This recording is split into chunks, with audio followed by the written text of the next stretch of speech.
Dad, sir. Sir. Ayse, कहिए sir, क्या बात है? वो मुझे तुमसे कुछ पूछना था। हाँ, पूछिए। शायद तुम ये शादी किसी दबाव में तो नहीं कर रही हो ना?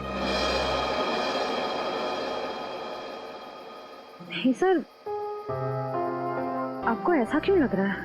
मुझे इसलिए ऐसा लग रहा है क्योंकि तुम्हारे सारे फैसले, तुम्हारी बातें मुझे तुम्हारे नहीं लग रहे हैं। ऐसा लगता है कोई जबरदस्ती तुमसे। नहीं सर, ऐसा कुछ भी नहीं है। श्रेया, तुम मुझे बताना नहीं चाहती हो तो ये अलग बात है, पर कुछ तो है जो तुम्हें मजबूर कर रही है शादी करने के लिए। और मैं तुम्हारे हर फैसले की इज्जत करता हूं। बस मैं ये जानना चाहता था कि तुम ये शादी अपने खुशी से कर रही हो, ना कि किसी के दबाव में आके। एक दोस्त होने का इतना हक तो बनता है मेरा, इसलिए पूछा। कोई बात नहीं, तुम खुश हो तो मैं खुश हूं।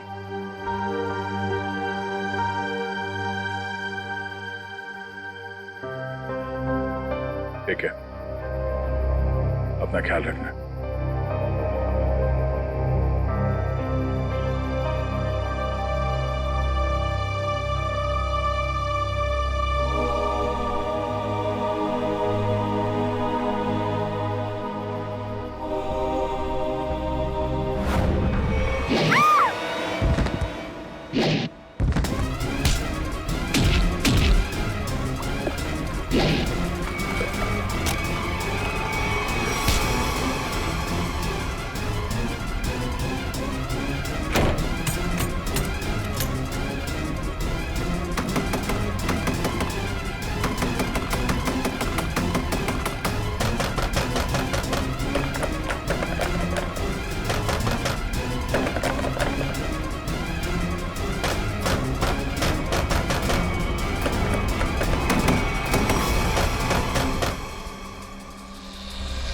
नहीं सर, मैं उसका चेहरा नहीं देख पाई। वो मास्क पहने हुआ था। समझ नहीं आ रहा है कोई मुझे क्यों मारने की कोशिश करेगा। सर, जब बिपाशा जी काफी देर तक चेंजिंग रूम से बाहर नहीं आई तो मैं चेंज रूम तक गया।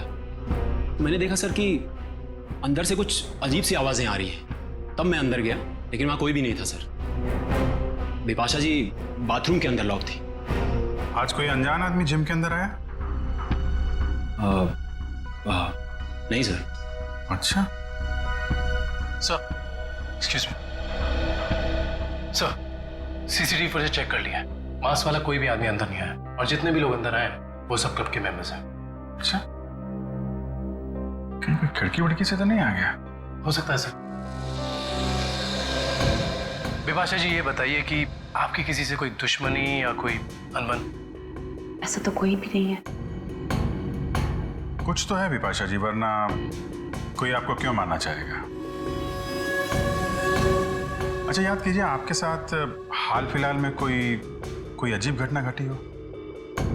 हाँ, कल रात को जब मैं शूटिंग से लौट रही थी तो मुझे दो लोग दिखे थे एक एक्सीडेंट हुई गाड़ी के पास। मैंने गाड़ी रोक के उन्हें हेल्प करने की कोशिश की।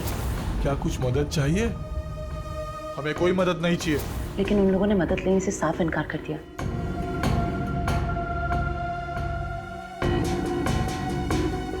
आपको उनमें कुछ अजीब लगा? हाँ, एक के कंधे पे चोट लगी हुई थी और खून बह रहा था। और उन लोगों का बिहेवियर बहुत ही स्ट्रेंज था, जैसे कि वो कुछ छुपाने की कोशिश कर रहे थे। और हाँ, डिक्की के पास कुछ लगा हुआ था, शायद खून। खून? मतलब कोई गुनाह छिपाने की कोशिश कर रहे थे वो लोग। उन्होंने आपको देख लिया और उन्हें लगा कि आप गवाह बन सकती हैं, इसलिए आपके पीछे पड़े हुए हैं वो लोग। वो दोनों दिखने में कैसे थे? बहुत रात हो चुकी थी और वहाँ ज्यादा देर रुकना मुझे ठीक नहीं लगा। मैं ठीक तरह से आपको बता नहीं पाऊंगी कि वो लोग कैसे दिखने में थे। ठीक है, अब हम आपके पास एक स्केच आर्टिस्ट भेज देंगे, आपको जो कुछ भी याद है एक रफ स्केच बनवा दीजिएगा उसका। जी। बिपाशा जी, आपको उस गाड़ी का रंग, मॉडल, नंबर कुछ याद है? हाँ, वो एक वाइट सेडान थी, लेकिन नंबर याद नहीं है। उन दोनों को एग्जैक्टली आपने किस रोड पर देखा था? घोरबंदर रोड, नर्सरी के पास। Excuse me. हाँ फ्रेडी बता। अभिजीत सर, मुझे यहाँ चेंजिंग रूम के दरवाजे पे खून मिला है। खून? कहीं ऐसा तो नहीं कि बिपाशा जी को हाथापाई के दौरान चोट लगी हो? बिपाशा जी, आपको कहीं चोट लगी है क्या? नहीं तो एक्चुअली वहाँ दरवाजे पे हमें खून मिला है। वो शायद उस हमलावर का हो।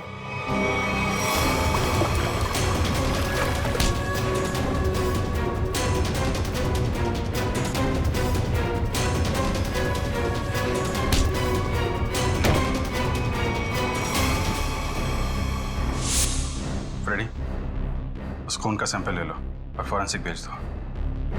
वो खून शायद उस हमलावर का ही है।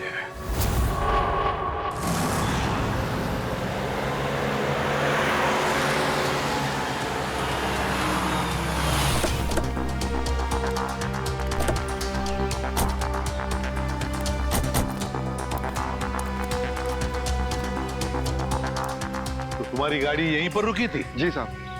फिर क्या हुआ? साहब काफी अंधेरा था। मैं तो गाड़ी रोकता नहीं, पर बिपाशा मैम के कहने पर रुकना पड़ा। वो दोनों कहाँ पे थे? साहब यहीं पे खड़े थे, यहाँ पे। वहाँ? जी। चलो आओ दिखाओ। कहाँ पर? साहब यहाँ खड़े थे। यहाँ पर? जी।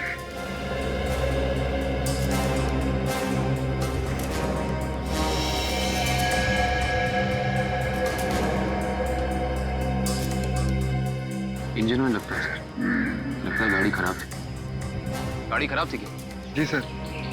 तो फिर उन लोगों ने गाड़ी किसी भी तरह से यहाँ से हटाई हो, लेकर गए होंगे वो।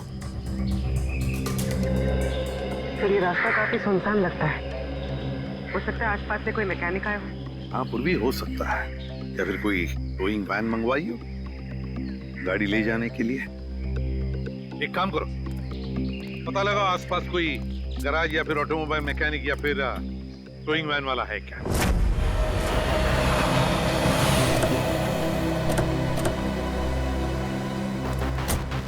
सर्कल टोइंग वैन ने घोड़बंदर रोड से एक सफेद रंग की सेडान कार को उठाया था। कहाँ है गाड़ी? सर ये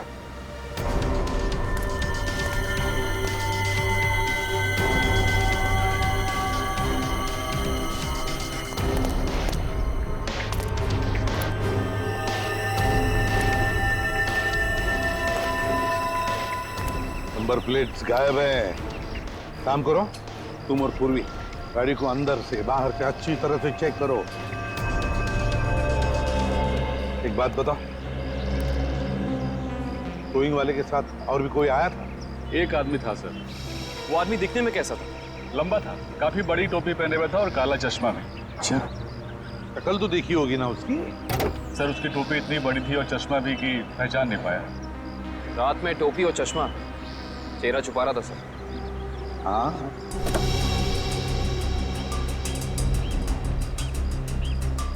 अच्छा एक बात बताओ, ये गाड़ी जब स्क्रैप करने के लिए तुम्हारे पास आती है तो उसके पेपर्स वगैरह चेक किए थे तुमने? सर ज्यादातर उसके ऑनर्स ही आते हैं, इसलिए जरूरत महसूस नहीं होगी। जरूरत महसूस नहीं पड़ी है? गाड़ी के पेपर चेक नहीं किए? आरटीओ को इन्फॉर्म करना पड़ता है, आरटीओ की परमिशन लेनी पड़ती है। ये सब कुछ भी नहीं किया तुमने। इस तरह से काम करते हो तुम? गलती हो गई। गलती नहीं, जुर्म किया है तूने, समझे? Sorry sir. सॉरी सर, गलती हो गई। सर, हाँ सर, गाड़ी में पेपर नहीं और केसी नंबर भी बुरज के निकाल दिया गया है। ये लो, पेपर्स नहीं, केसी नंबर नहीं। सर, हाँ पूर्वी? सर अंदर ये टिश्यू पेपर मिला है, इस पर किसी होटल का नाम लिखा है, होटल ग्रीन पैलेस।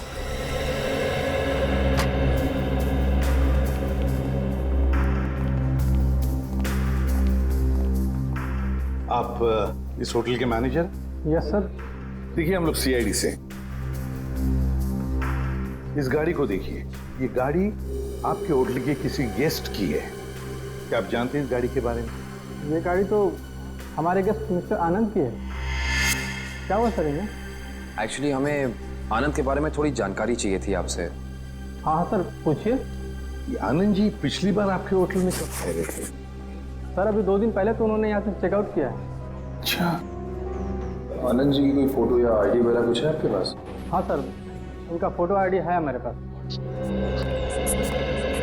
तो गेस्ट की लिस्ट देना। ये रही सर मिस्टर आनंद की डिटेल्स। सर बिपाशा जी ने जो स्केच बनवाया था और इस फोटो में तो बहुत फर्क है सर। अच्छा, चेकआउट के बाद ये आनंद कहाँ गए हैं, उन्होंने कुछ बताया आपको? कोई खबर है इस बारे में? नहीं सर, हमें इसकी कोई जानकारी नहीं है। अच्छा, आनंद जी जब आपके होटल में ठहरे थे वो कमरा हमें चेक करना है उनका। हाँ सर, आप लोग कमरा देख सकते हैं, लेकिन वहाँ आपको कुछ मिलेगा नहीं। क्यों? क्योंकि सर हमने उस कमरे की सफाई करके किसी दूसरे गेस्ट को दे दिया। अच्छा, आनंद के कमरे को कौन सर्विस दे रहा था आपका स्टाफ मेंबर? जरा उसे बुलाइए। रौनक, आनंद जी के बारे में क्या जानते हो? आनंद साहब बहुत बड़े दिल वाले हैं। जब उनका बैग उनके गाड़ी के पास ले गया तो उन्होंने मुझे 200 रुपए की टिप दी, पूरे 200 रुपए की। अच्छा, 200 रुपए की टिप? हाँ सर। यहाँ से होटल से चेकआउट करने के बाद वो कहाँ गए? नहीं साहब।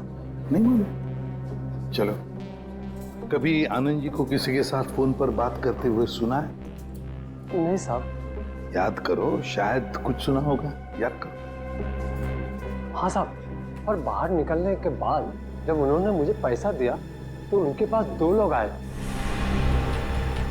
अच्छा, क्या वो 2 लोग कुछ ऐसे दिखते थे? नहीं साहब, ये ऐसे नहीं दिखते थे। तो फिर कैसे दिखते थे? आनंद साहब के यहाँ काम करने वाले लग रहे थे।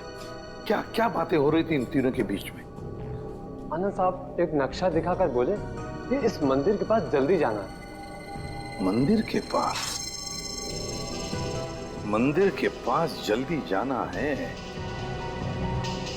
क्या ये चक्कर इस मंदिर का? कौन सा मंदिर है ये? पता लगाना पड़ेगा। एक काम करो, 2 दिन पहले आनंद जी का फोन रात को कहां पर था ये ट्रेस करो। सर, आनंद का फोन 2 दिन पहले इसी एरिया में ट्रैक किया गया है और तब से उसका फोन बंद आ रहा है। कर क्या रहा था वो यहाँ जंगल में?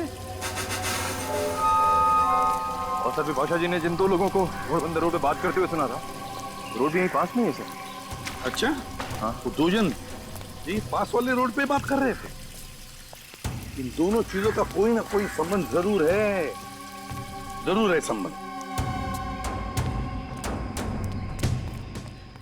देखो जरा अच्छी तरह से। हाँ,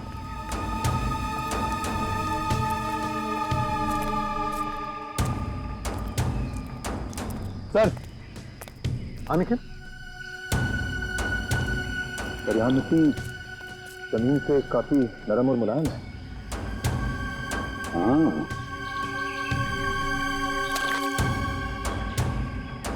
लगता है हाल ही में खुदाई की गई है यहाँ पर। सर, आकाविन, सर यहाँ पे जमीन खुदी हुई लग रही है। लगता है हाल ही में खोदी गई है। जमीन थोड़ी ऊंची भी है, अलग सी लग रही है। अच्छा, काम करते हैं, दोनों जगह खोदते हैं, देखते हैं क्या छुपा है जमीन के नीचे।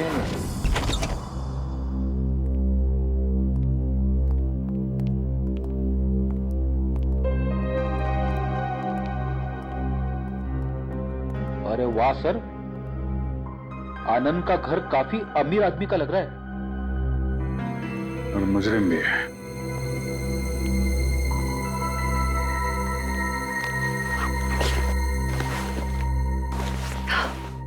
अंदर से शायद आवाज आ रही है।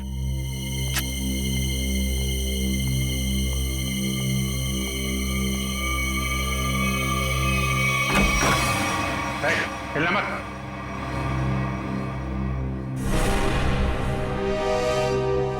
कौन हो तुम? आनंद कहाँ है?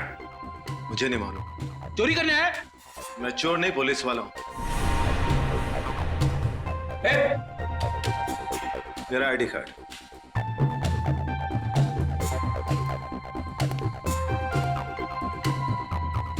सर, इंस्पेक्टर विशाल। जी, आप लोग कौन हैं? CID मुंबई। सर, तो इंस्पेक्टर विशाल यहाँ क्या करने आए थे? क्या चल रहा है यहाँ पे? सर मैं उन 2 अपराधियों की तलाश में आया हूँ जिन्हें आनंद ने चोरी का कॉन्ट्रैक्ट दिया था। उनकी फोटो है तुम्हारे पास? नहीं सर, वो दोनों अपना भेष बदलकर अलग अलग शहरों में लूटपाट और खून खराबा करते हैं। कुछ मिला आपको यहाँ पे? नहीं सर, मैं ढूंढना शुरू ही किया था कि आप लोग आ गए। ठीक है, छान मारो पूरा घर।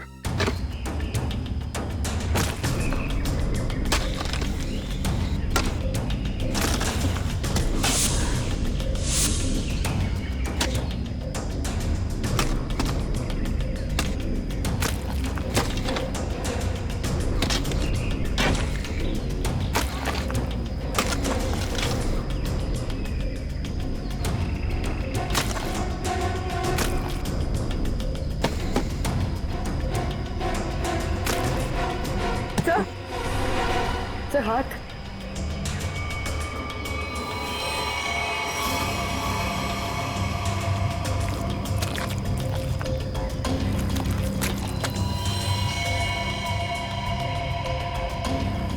माय गॉड, मैं तो 2 लाशें। सर, सब जगह देख लिया, कुछ नहीं मिला। हाँ सर, ऐसा लगता है जैसे आनंद ने अपने पीछे कुछ छोड़ा ही नहीं है। कमाल है।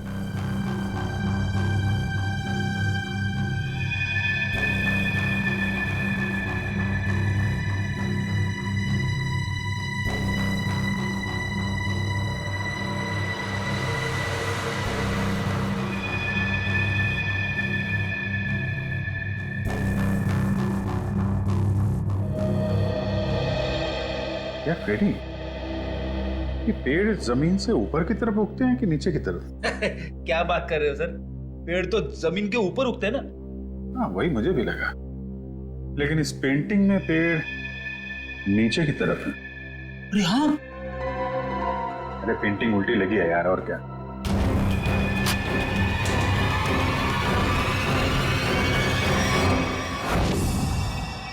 ये देखिए, पैराडाइज आर्ट गैलरी का ब्लूप्रिंट। ये सब आर्टिफैक्ट्स की फोटोग्राफ है।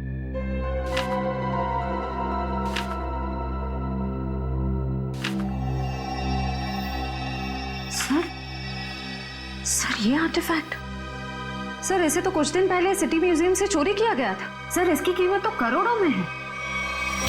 तो ये आनंद उन दोनों मुजरिमों से आर्टिफैक्ट्स की चोरी कराता है और कहीं बेचता है? जी सर। अच्छा सर, इस पे कुछ लिखा है सर।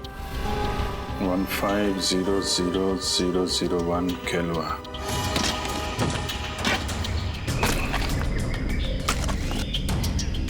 एक मिनट रुक जा।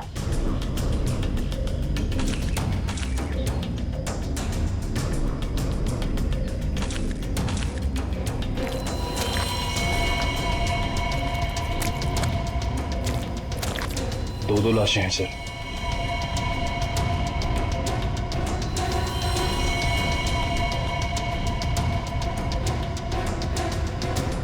ये तो आनंद है।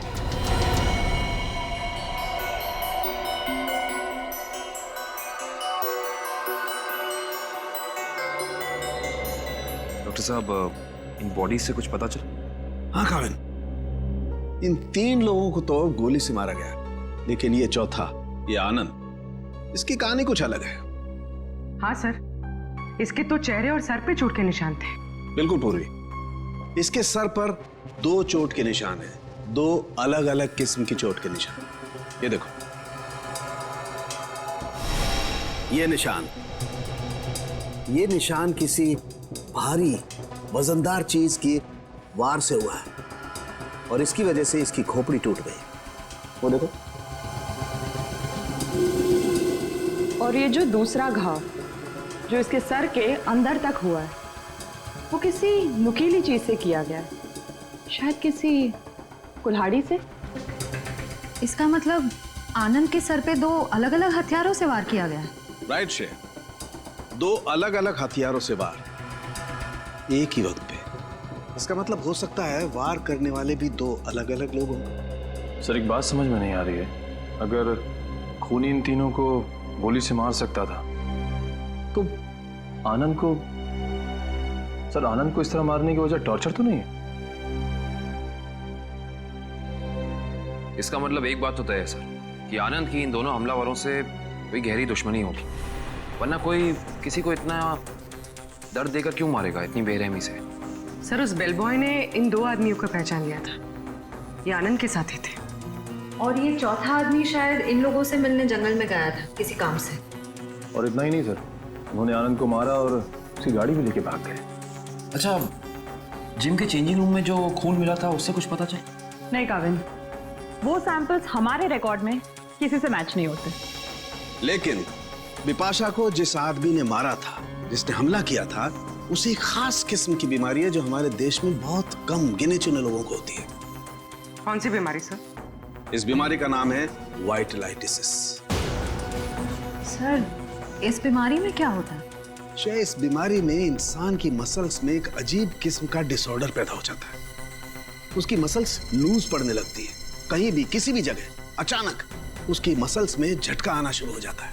और इस बीमारी को पूरी तरह ठीक करने का इलाज अभी तक डेवलप नहीं हुआ है। लेकिन इस बीमारी के असर को कम करने का इलाज जरूर है, और वो इलाज हमारे शहर में सिर्फ 2 अस्पतालों में होता है। फिर तो इन दोनों हॉस्पिटल्स में जाकर चेक करना पड़ेगा। हो ना हो ये हमलावर वहां अपना इलाज कराने जरूर आता होगा। सर ये भुवन नाम का आदमी सिटी हॉस्पिटल में विटालिसिस का इलाज करवा रहा है, और जैसा कि बिपाशा ने बताया था कि हमला करने वाले की कदकाठी कैसी है, इसकी कदकाठी भी बिल्कुल वैसी है। और सबसे खास बात, पैसे की कमी होने के कारण कुछ महीने पहले अपने इलाज रुकवा दिया था इसने, लेकिन अचानक पता नहीं कहाँ से पैसा आ गया कि फिर इलाज शुरू कर दिया। किसी ने फोन को पैसे दिए थे बिपाशा पर हमला करने के।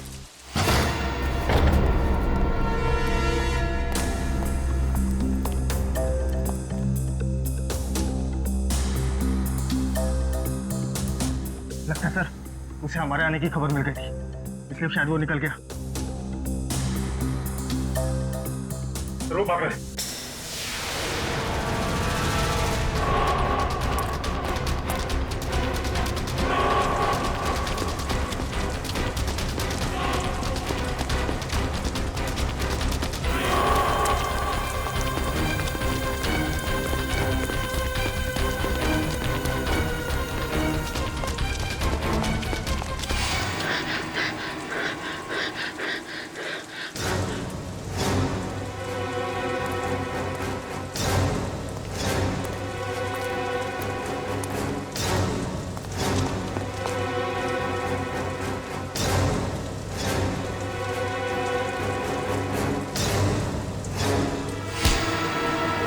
सब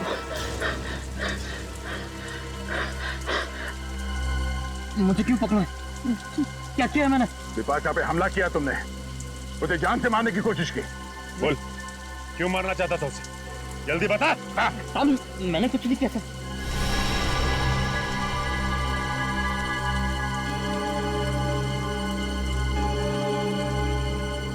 बताता हूँ साहब, बताता हूँ। बता। साहब मुझे पैसों की बहुत जरूरत थी, उन दोनों ने मुझे कहा बिपाशा पर हमला करने के लिए। साहब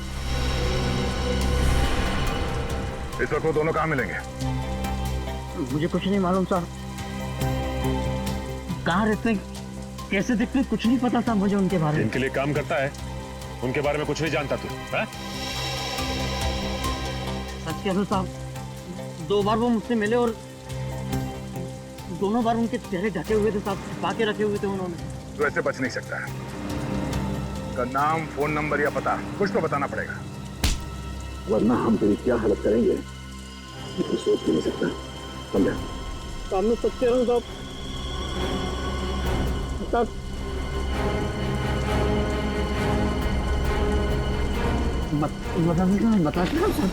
मैं सब बताऊंगा। उनमें से एक का नाम चीका है। चीका? और बता। पिछली बार जब वो लोग मिले थे साहब तो दोनों बात कर रहे थे कि अब बच्चों तक पैसे कैसे भेजें। बच्चों के पास पैसा? भला ये मुजरिम बच्चों के पास पैसा ले जाने की टेंशन क्यों लेंगे सर? सर ये किन बच्चों की बात कर रहे थे दोनों? मतलब इनके जान पहचान वाले या वो स्कूल के बच्चे? ये किसी अनाथ आश्रम के बच्चे हैं। अनाथ आश्रम? हाँ, आनंद के घर से हमें एक चिट्ठी मिली थी जिसपे लिखा था केलवा 150001। केलवा ऑर्फनेज, शहर का सबसे बड़ा अनाथ आश्रम। लेकिन सर ऐसे मुजरिमों का किसी अनाथ आश्रम से क्या लेना देना? इस केलवे अनाथ आश्रम से क्या संबंध है ये तो वहां जाने के बाद ही पता चलेगा। मुजरिम? इंस्पेक्टर दया, ये मासूम बच्चों का अनाथ आश्रम है, यहाँ पे कोई मुजरिम नहीं रहते हैं। माफ कीजिएगा मैम, एक केस के जांच ने हमें यहाँ तक लाया है। हम सिर्फ ये जानना चाहते हैं कि आपके इस ऑर्फनेज में ये चीका कौन है? चीका? हाँ, एक बच्चा रहता था यहाँ पे, चीका नाम का। लेकिन 10 साल हो गए उसको ये अनाथ आश्रम छोड़कर गए हुए। अच्छा, 10 साल पहले आश्रम छोड़कर चला गया था? जी। अच्छा, इस चीका के बारे में और कुछ बता सकती हैं आप हमें? जी हाँ, उसका नाम मोहन था, बहुत ही प्यारा बच्चा था और हम सब उसको प्यार से चीका बुलाते थे। सबका बहुत ध्यान रखता था, हंसाता था, खिलाता था। लेकिन एक दिन अचानक कहाँ गायब हुआ किसी को कुछ पता ही नहीं चला। आपने उनके गायब होने की रिपोर्ट नहीं लिखवाई? हाँ, लिखाई थी, लेकिन उसका कुछ पता नहीं चला। अब तो वो काफी बड़ा भी हो गया होगा। मेरा दिल नहीं मानता कि वो मुजरिम हो सकता है। अब वो मुजरिम है या नहीं ये तो जांच के बाद ही पता चलेगा। हम ये जानना चाहते हैं कि यहाँ ऑर्फनेज में उसका कोई दोस्त या कोई करीबी है जिसके संपर्क में है वो अभी भी? हाँ, उसका एक दोस्त था, शेखर, लेकिन वो भी कुछ महीने बाद अनाथ आश्रम छोड़कर चला गया और एक चिट्ठी लिखकर रख गया था जिसमें लिखा था कि मुझे ढूंढने की कोशिश ना की जाए। सर, हो सकता है ये शेखर ही मोहन का पार्टनर, मेरा मतलब है चीका का पार्टनर। अच्छा, चीका और शेखर का कुछ सामान है यहाँ पे? और चीका का बैग? हाँ।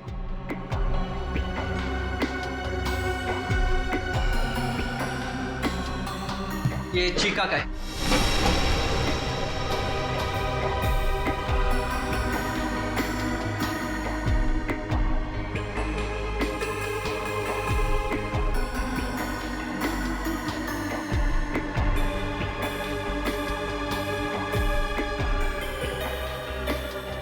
सर, इसमें कपड़े और खिलौने के अलावा कुछ नहीं मिला। हाँ सर, इनमें तो ऐसा कुछ भी नहीं है जिससे शेखर और मोहन के बारे में पता चल सके।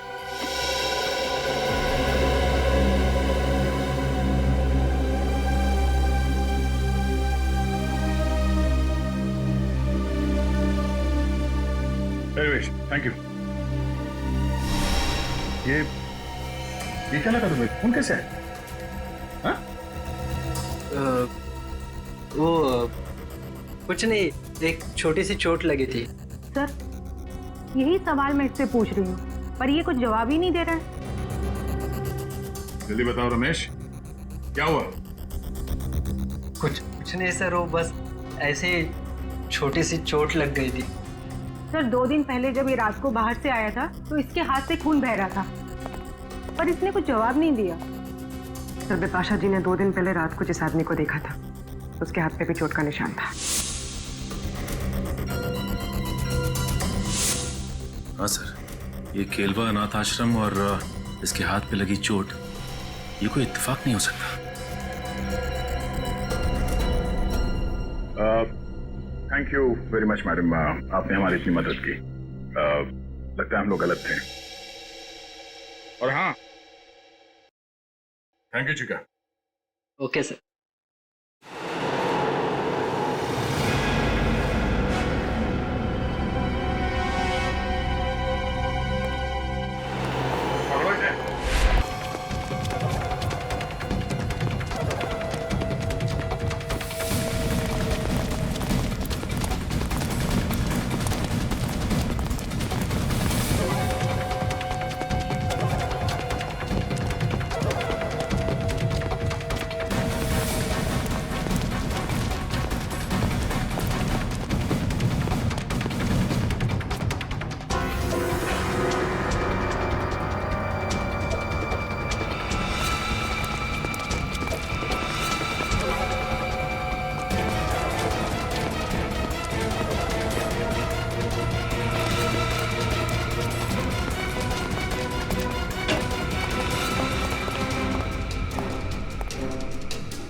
कंधे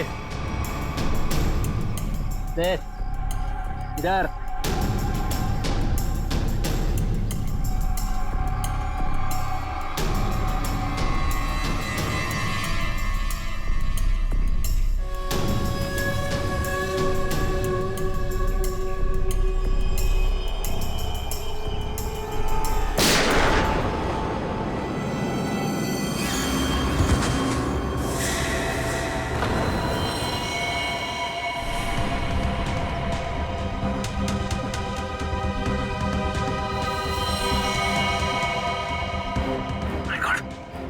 तो मर चुका है सर।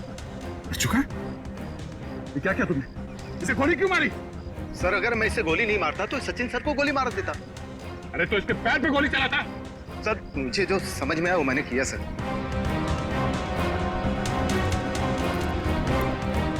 सर ये मोहन तो चला गया, अब कैसे पता चलेगा कि शेखर कौन है और कहाँ है इसका पार्टनर?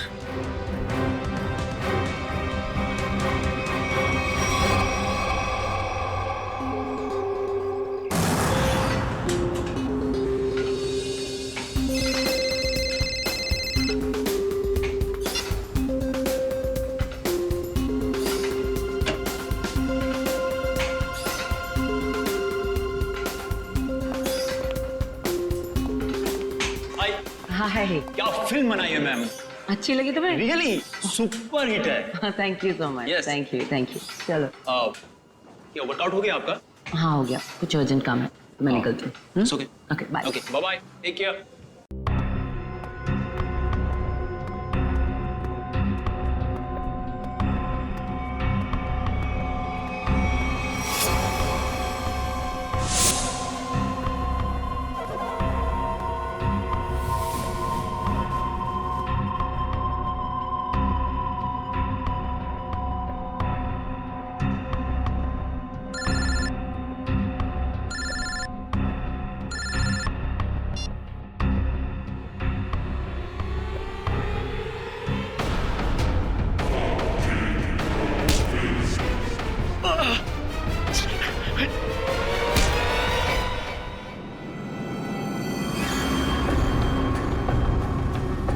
क्यों मारना चाहता तू विपाशा को? तू सर अगर मैंने उसे नहीं मारा तो सर वो लोग मुझे मार देंगे सर। ये देखिए सर, ये देखिए सर। सर मुझे बचा लीजिए सर, मुझे बचा लीजिए सर। मैं एक मिनट। ये बॉम्ब तो नकली है, कागज पे लिखा है सर 12:30। मतलब खूनी को हमारे प्लान के बारे में पता चल गया और इस आदमी को भेजा था हमें उलझाने के लिए। सर विपाशा जी की जान अभी भी खतरे में।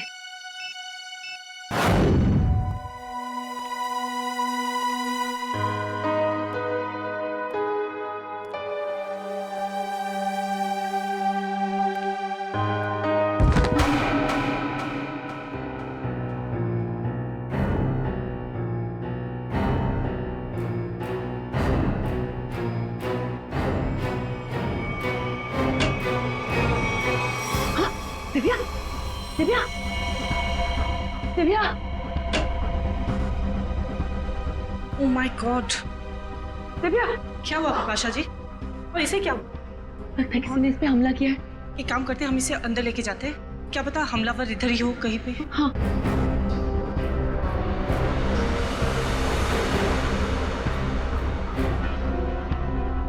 मैं सीआईडी को फोन करती हूँ।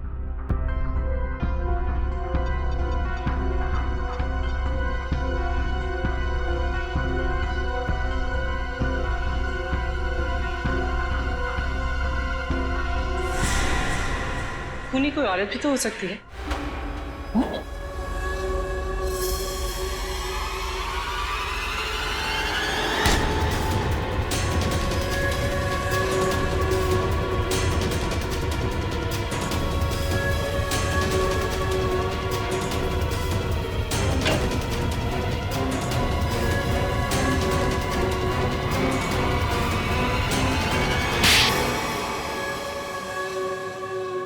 थैंक यू, आप लोगों ने मेरी जान बचा ली। थैंक यू तो हमें आपको बोलना है। आपने एक मुजरिम को पकड़वाने में हमारी मदद की है। सीआईडी की मदद करना तो हर नागरिक का कर्तव्य है, और आपकी टीम तो इतनी अलर्ट और जिम्मेदार है। विपाशा जी, आपकी आने वाली फिल्म क्रीचर के लिए आपको बहुत सारी शुभकामनाएं। आपकी फिल्म हिट हो और लोगों को पसंद आए। Thank you so much. हम सब लोग आ रहे हैं देखने के लिए। जरूर, थैंक यू सो मच। क्यों? वो खबर तो हमने जानबूझकर फैलाई थी कि बिपाशा को उसके ऊपर जिसने हमला किया था उसके बारे में बहुत कुछ याद आ गया है। मशहूर फिल्म अभिनेत्री बिपाशा को अपने ऊपर हमला करने वाले के बारे में कुछ खास बातें याद है। सीआईडी की टीम हिप्नोटाइज करने वाले विशेषज्ञ की मदद से उन्हें पूरी बातें याद दिलाने की योजना बना रही है, जिससे वो अपराधी तक पहुंच सके। इतना बड़ा धोखा? हाँ, इतना बड़ा धोखा। क्यों? तुम्हें क्या लगा धोखाधड़ी जालसाजी सिर्फ तुम ही कर सकती हो? हमें पता था कि मोहन का पार्टनर हमारे इस जाल में फंस जाएगा। वो जरूर वापस आएगा बिपाशा को मारने के लिए। वो पार्टनर है तुम, है ना? मैं और मोहन बचपन से साथ साथ बड़े हुए। हम दोनों एक ही साथ अनाथ आश्रम में पले बड़े। अनाथ आश्रम में साथ साथ बड़े हो गए, और किया क्या? गैर कानूनी धंधे। अपनी पहचान तक छुपा ली तुमने। आदमी बनकर लूटपाट और खून भी किए। हम दोनों भेष बदलने में माहिर थे। कोई नहीं जान पाया कि मैं लड़की हूँ। और फिर तुम दोनों ने आनंद और उसके साथियों को मारकर उनके पैसे और आर्टिफैक्ट्स चुरा लिए, और बड़ी आसानी से उन आर्टिफैक्ट्स की डील प्लान कर ली। हाँ, वो आर्टिफैक्ट्स हमने चुराए थे आनंद के लिए। उसके बदले में उसने हमें आधे पैसे दिए, और बाकी के आधे पैसे वो अनाथ आश्रम में देने वाला था, लेकिन वो मुकर गया। तो तुमने उसे मार दिया, आनंद को भी और उसके साथियों को भी। हाँ। लूटना, लोगों की जानें लेना, 4-4 खून किए तुमने। ये सब कुछ तो तुम्हारे लिए खेल बन गया था, है ना? तो अब जेल की सलाखों के पीछे खेल खेलते बैठना, दिन गिनने का, फांसी का ऑर्डर आने तक।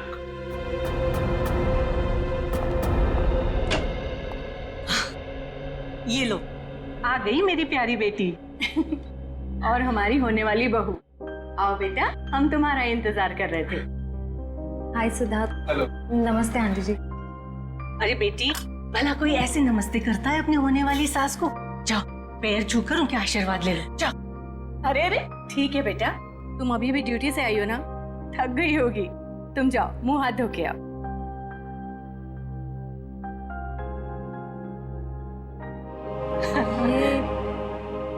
ये सब हमने तुम्हारी और सिद्धार्थ की सगाई का दिन तय कर दिया है।